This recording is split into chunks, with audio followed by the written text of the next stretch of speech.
Hello guys, welcome to కర్ణాటవాల world heritage place and Ellora కేవ్స్కి అయితే నేను వచ్చేసిన. ఈ ఎల్లోరా కేవ్స్ని రాష్ట్రకూట కృష్ణ అనే మహారాజు 756వ సంవత్సరం నుండి 773వ సంవత్సరం వరకు ఈ టెంపుల్ అయితే కన్స్ట్రక్షన్ చేసినారు. ఈ టెంపుల్ మొత్తాన్ని 4 లక్షల టన్నుల రాయితో అయితే ఏకశిల విగ్రహంగా అయితే మలచబడింది. ఈ టెంపుల్ ఒక పెద్ద కొండ పై భాగం నుంచి కింది వరకు మొత్తం 3 ఫ్లోర్లుగా చెక్కబడినారు.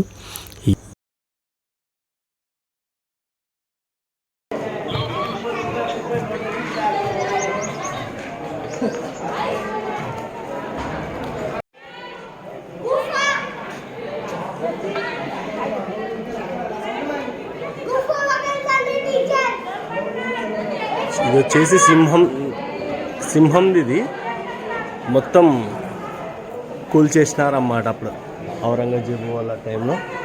చూడండి ఒకసారి టెంప్లెట్ ఉందో, ఒక్కటే రాయని ఇంత రాన ఎవరు చెక్కలేరు. అవతల పక్క ఏమి ఉందో అది చూపిస్తాను మీకు ఒకసారి. ఇప్పుడు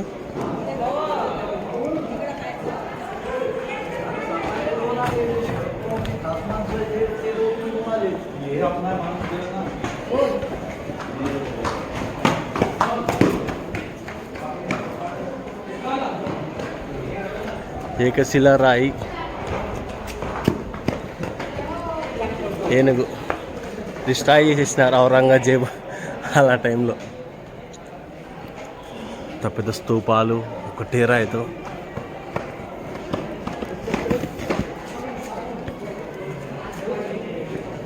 ఈ టెంపుల్ని 4 లక్షల టన్నుల రాయితో, అంటే అంత రాయి అంచనా చెక్కినారు. మొత్తం పైన చూడండి ఒకసారి. ఈ కైలాసగిరి టెంపుల్లో 3 అంతస్తులు ఉంది. ఇది స్టెప్స్ కూడా ఉన్నాయి పైకి ఎక్కడానికి, వెళ్ళొచ్చు.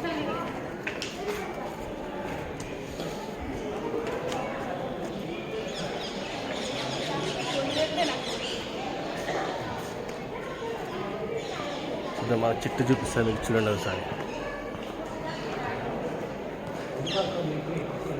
First floor, second floor, third.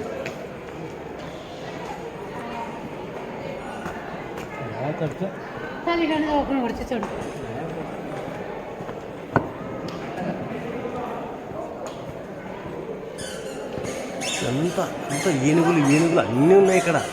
మొత్తం తొండాలు కట్ చేసిన ఏనుగులు, పలకాయలు, సింహాలు ఇవే ఉన్నాయి ఇక్కడ మొత్తము. అది చెప్పినా కదా ఫస్ట్లో, ఔరంగజేబు వాళ్ళు ఈ గుడిని కేవలం 20% మాత్రమే ధ్వంసం చేయగలిగినారు. మిగతా వాళ్ళకి చేతగాక వదిలేసి వెళ్ళిపోయినారు అన్నమాట. చూడండి ఒకసారి, ఏనుగులకి ఎన్ని ఏనుగులు ఉన్నా కూడా తొండం లేదు ఇక్కడ.